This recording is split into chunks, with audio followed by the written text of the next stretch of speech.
Let's not forget, the deep state has infiltrated the Republican Party and is out to get President Trump. Wikileaks revealed in December what we've all been saying for some time now: the GOP is full of traitors and Clinton cronies, and they've been working day and night to ruin President Trump. Paul Ryan, Carly Fiorina, John Kasich, Lindsey Graham, and John McCain were all named in the latest Wikileaks release, and apparently were in the tank to not only ensure Trump lost the election, but to undermine him if he won. And that's exactly what they're doing. This is a clear-cut case of treason and should be treated as such. These traitors should be immediately rounded up and removed from office. The sheer audacity and treacherous nature of these wretched people is almost unfathomable. From your Newswire. In an email from John Podesta to Huma Abed, the pair discussed diverting Clinton campaign funds to various Republicans who were secretly on the Clinton payroll. ConservativeDailyPost.com reports. The email, sent in July of this year, describes how funds were being diverted from Clinton's campaign to the super PACs of Jeb Bush, Carly Fiorina, and John Kasich. According to the email, JB, CF, and JK PACs will be noticeably silent for the rest of the campaign. Each will receive a significant allowance from advertising budget. HRC is in the loop and has talked to all three personally. Eyes only. Other emails that surfaced but do not refer to anything other than title have also surfaced that raised eyebrows.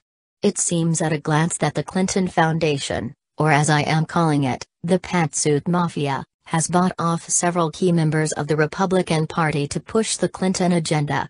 Such as: he is on board, will retract the invitation to speak.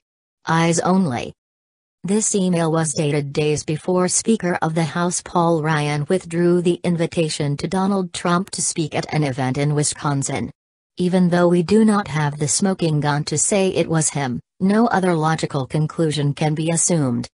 Other emails hint at the money being moved to Republican elected officials in the House and Senate. For instance, FEC reports shows that two large donations from PACs and private sources in early October went to John McCain right after he attacked Trump, publicly criticized Trump. That happened shortly after a slew of emails concerning moving money to support one candidate and move support from another. Shortly thereafter, his challenger in this tight race, Kirkpatrick, lost several key donors and money and support lessened from the DNC and the DSCC in the last few weeks of the race. The thing to note is that McCain is one of the lead sponsors of a committee to investigate any Russian influence into the election. Senator Lindsey Graham, another outspoken critic of Donald Trump and briefly candidate for president from July to December, also it seems received help from the Clintons. An email that simply states, "cleared the road for him in 2020, could mean that there will be no strong or supported Democrat in the South Carolina Senate race when Graham is up for re-election." As with McCain, Graham has publicly called for a look into the Russian influence in the election. There were a lot of politicians who were opposed to Donald Trump. These, in particular, all share a common bond. However, Trump humiliated them on stage in front of hundreds of millions of people around the world. This is more than just politics or conscientious objecting, this was revenge. Not just revenge. This is out-and-out treason. Our representatives took an oath to support our Constitution and its laws for our benefit, not theirs. This is why gridlock is prevalent in D.C. The treachery and the corruption are on both sides of the coin. Unfortunately, there is no way of knowing who the true Republicans are and who are the ones that are fronts for the Clinton machine, the Pantsuit Mafia.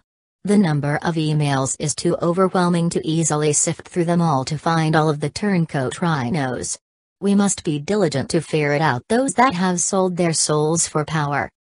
The only hope that we have for transparency of the Clintons anytime soon rests in an audit carried out by the IRS. Behold, in recent days, there is a call to impeach the commissioner of the IRS. Interesting times we live in, to be sure.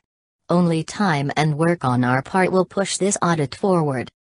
Even though Hillary lost the presidency, she is still a power behind the scenes with these revelations. With her Democratic allies in Pelosi and Schumer and her Republican lackeys in the form of Ryan and other Republicans, she will set the agenda and pull the strings. We the people will have no idea who is on our side and who is not. For the Clintons, it will mean that even though the American people are supporting Trump and making America great again, they will set the agenda. We will be left scratching our heads and wondering how the GOP and Trump cannot accomplish anything. Clinton will be in control without having to ever show her hand or be responsible to the people. The Soros-Clinton team will have killed the republic and we will never know until it is too late. This Russian news story perhaps is the ultimate coup for the Clinton camp. She does not even have to be the winner of the Electoral College vote to have gained power. Should enough electors defect to Hillary or name another candidate in their votes, electors are not legally bound to vote for their candidate, then that could throw the vote into the House and Senate. The suspicious part of this simply is this: on January 20th a new president will be inaugurated. The Constitution in the 25th Amendment spells out the line of succession. If there is still not a picked president, the vice president shall become president, Kane or Pence. If the Senate has not picked a vice president by noon on the 20th, the Speaker of the House shall become president. Coincidence? The Roman Republic lasted for centuries in the hands of the people before falling to become the Roman Empire. That change did not happen by a foreign invasion or foreign intrigue. No barbarian or forceful enemy defeated that republic over 2,000 years ago. It was defeated from the inside by the treachery of the Senate and the blood of the slain Julius Caesar. Just as Caesar was stabbed in the back by men he thought were his allies, Trump is facing the same treachery. In the coming days and months, without our help and diligence, President Trump may also be gasping. Et tu, Paul?